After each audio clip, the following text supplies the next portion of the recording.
What would you do if I told you I just stole $5 from a bank?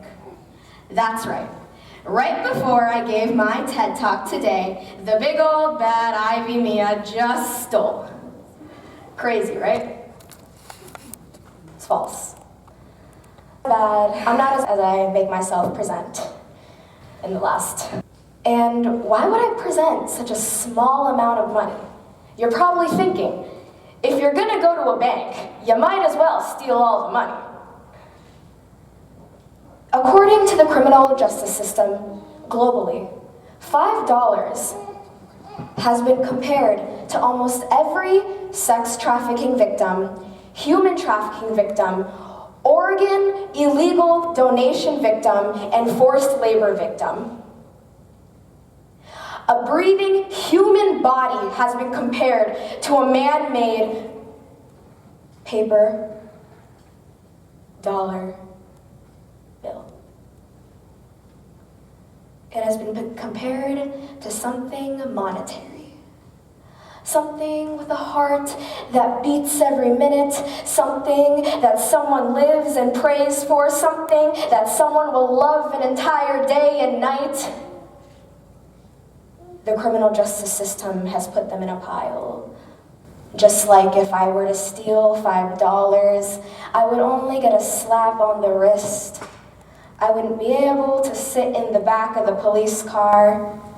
I wouldn't be able to sit in a cell with my prison mates, because $5 is so minuscule, just like the victims of human trafficking are. What exactly am I talking about? This long word could mean barely anything to you. But according to over 26.4 million people of 2019, it is a heinous crime that has been happening for over hundreds of years. It is modern-day slavery. And it is the most prominent type of slavery that has ever existed in history. And it is most prominent amongst women, ages amongst us. That's right, you, me, every young girl sitting in this audience could have been into the Human Trafficking Bureau. 43,200. Let's keep that number in mind. Because a young woman by the name of Carla in Mexico was raped that many times in 3 weeks. 43,200 times she was assaulted. 30 men were presented at her doorsteps. That is what sex trafficking can do. Almost as if a flu that the scientists cannot seem to cure. It is a vaccine that cannot seem to be created. It is something that is so prominent, yet we cannot seem to figure out where this crime is rooted from. But yes, we do know where it is crime, and it is coming from all the tears that are being shed from the victims. It is coming from the traffickers themselves. It is not poverty. It is not from the low-income cities. It is from the traffickers themselves. And us as a community, us as the public, we can come together and we can teach the justice system that it is us who are in danger. It is our lives that are in threat to human trafficking. Because according to the International Bureau of Labor, $1.9 billion go into human trafficking each year.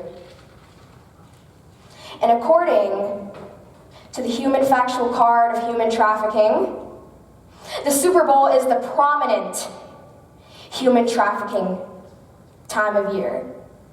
Now I know, before I go into the Super Bowl, the scores were at an all-time low this year. I don't mean to upset anybody, but I did a little research, and I found out that the victim rate was at an all-time high this year. I don't know about you, but I find that to be one of the most heinous sets of data I have read in my life. girls at the youngest at ages of the year 2. And girls, women, as old as 45, are being forced out of their homes, they are being stolen from their lives, and they are being told that they are nothing worth more than $5.